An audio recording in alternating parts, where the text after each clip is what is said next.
I guess that most of you kind of saw this one coming, right? But here we are, and it's been announced, and I'm free to talk about it. AKAI's new MPC Key 37. Accurate beats.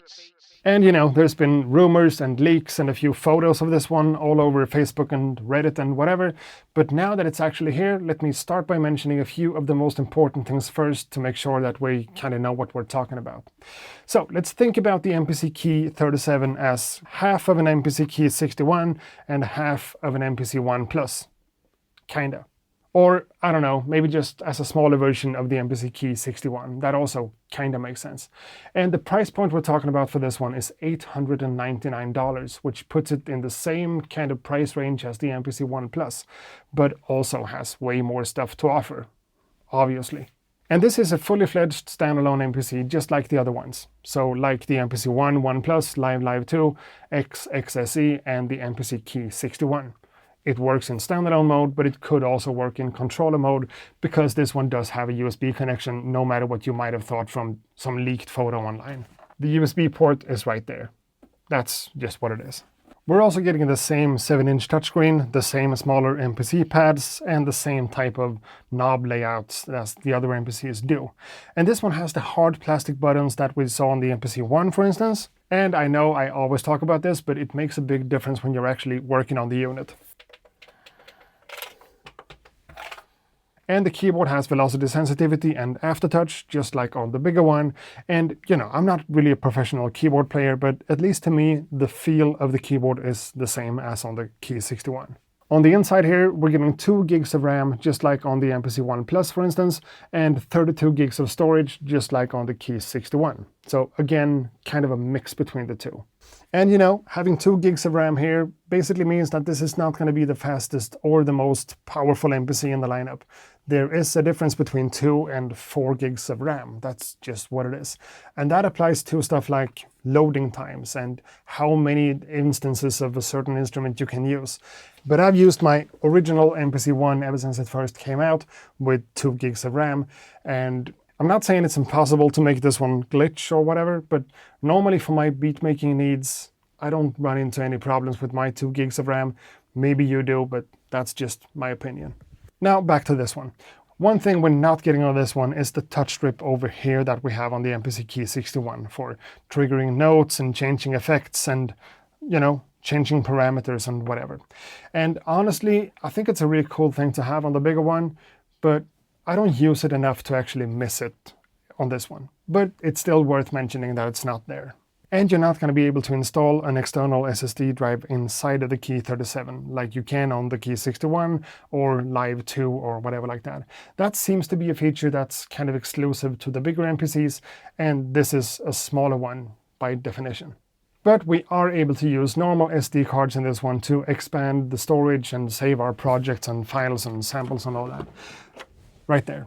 This was something missing on the Key 61 that I felt was kind of an issue, and I'm really glad to have it back on this one, for sure. There's no internal speaker here and no built-in battery, so you do need to run this one plugged into the wall. But I managed to run it on my power bank. This is my old OmniCharge 20 Plus, just a massive power bank, and I managed to run it perfectly for at least a couple of hours. I'm not sure that's recommended by AKAI, but I did it and it worked. That's all I'm saying.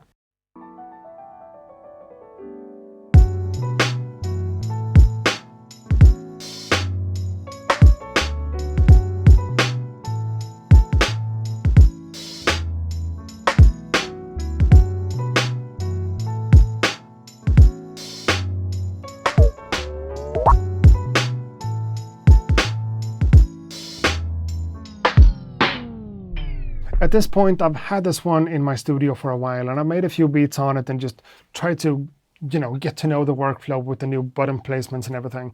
And I gotta say that I am kind of a big fan of the workflow here. The MPC X SE is my favorite MPC to work on from a workflow perspective, but the MPC 1 comes in at second place, I think, because of the buttons, the clickiness of them, and the amount of the buttons makes it easier to just navigate. And the MPC Key 37 definitely has that in common with the MPC 1, for sure.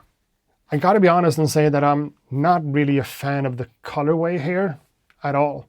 I want my MPCs to be old school gray or just completely black.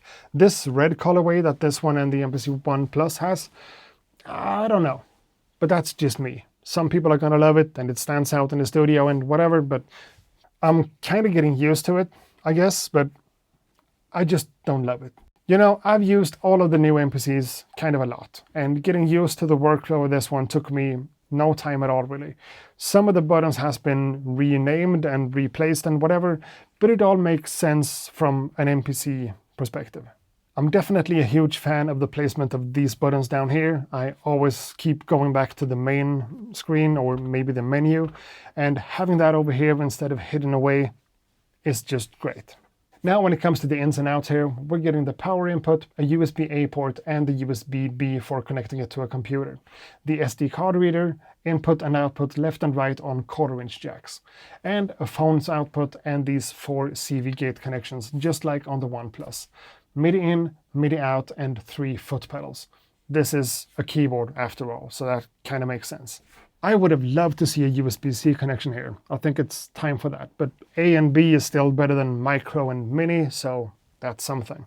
And you might have noticed that we don't have a MIDI through port here like we do on the Key 61. And maybe that makes sense in this smaller form factor. I don't know. I don't use MIDI connections for much these days, but I'm sure some people do, and some people might even rely on having MIDI through on pretty much everything. Here, MIDI in and out, that's it. Just worth mentioning. So overall, being somewhat familiar with AKAI's MPC lineup since before, this is definitely a product I'm totally comfortable recommending to pretty much anyone who wants to buy their first MPC, if they want to get into music production or beat making or whatever you want to call it in this type of form factor. We're just getting a lot here. The keyboard, the pads, the touchscreen, knobs and buttons for days, CV and gate connectivity, and of course the standalone functionality that means that you don't even have to use a computer to make music on this one. And what's really impressive here is, of course, the price point. $899 for all that, plus the instruments and the plugins and the samples and everything that it comes with. It's just kind of a deal, not gonna lie. And I think the second purchase for most people that buys an MPC, even though you might not really be a keyboard player, is some type of MIDI keyboard that goes with it. And here it's included, and to me 37 keys is kind of the sweet spot. 25 keys is good enough for traveling, 49 keys takes up a lot of space without really giving you everything. 61 keys makes sense in a studio like this for a master keyboard, that's amazing, or even 88 keys, that's fine. But for something smaller, for someone maybe on a budget with a normal desk and a normal room who just wants to get into making music on something like this, 37 keys is, again, kind of what I consider to be the sweet spot. I think that's pretty much what it is. I think we're done here. AKAI's new MPC Key 37, I am a fan, and I think it's a really good product for beginners and people who want to get into the ecosystem without really having to break the bank, even though $899 is also a lot of money, but compared to what other companies are doing, it's great. I just wish it wasn't red like this. Maybe gray or maybe black, green. Nah. So thanks a lot for watching this video, and I hope to see you guys in the next one too. Hopefully just a beat making session with this one. That would be really cool. But until then, ha det gott!